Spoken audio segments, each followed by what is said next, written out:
Dark Shadows log. Oh, I got the Babylon 5 experiment log, and it's for December 24th, Christmas Eve. I want to talk about two things. First of all, I want to talk about the scenic life of the show, because this is really the part of the show where I feel like I have a little bit of ownership. It's ownership of ridiculous stuff. You know, I can see plants that I bought. We bought them from a company called, I'm not certain English was a language.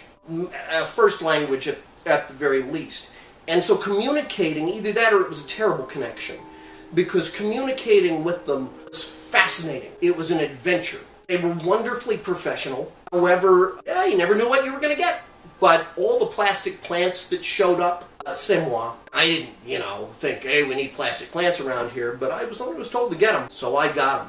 The MedLab panels, I'm not sure where they got them from. They had had them previously. And my hand of Valen, they are the same panels that are inside 10 Forward on another science fiction show at the time that I can't remember.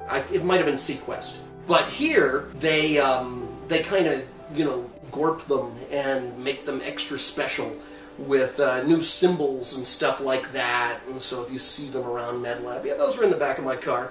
I can brag. The most interesting thing about which I had bragging rights was the tooth in the first episode of the second season that the assassin takes out of his head and cracks open and has the blue jelly.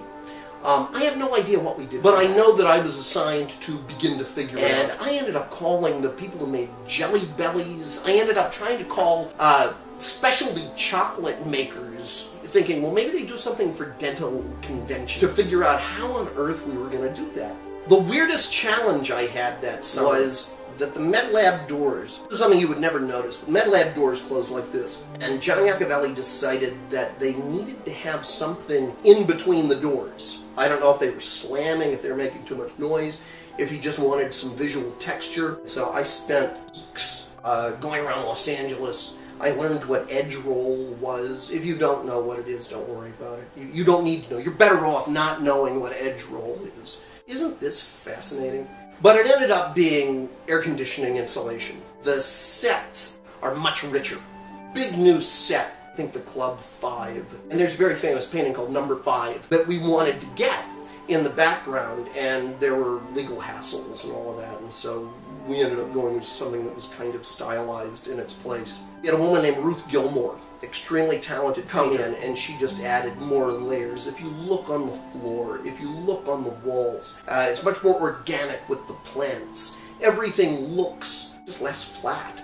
I'm very proud of how it looks. So much was done for so long. And the credit for that goes to John Iacovelli and Mark Walters and the staff who were working then, included, it was B. Arthur's son. That was pretty cool, B. Arthur's son. Oh, and by the way, oxygen tanks and the Star Furies, physically those. There was a store that was actually fairly near where Babylon 5 was shot, which is over on Tamarack, and it's like they got stuff from the JPL. They just got leftovers, and it was like a thrift store. Techno geek stuff. If Doc Brown ran a thrift store, this is what it would be. Weird rocket parts and airplane parts, and just strange things. It was great. It was a wonderland. I spent a lot of this time being lost in Los Angeles. They had this arcane tome called the Thomas Brothers Guide, which made the horror of a map even more terrifying, making it a big book of maps, none of which made any sense at all. I got chased around by crazy drivers.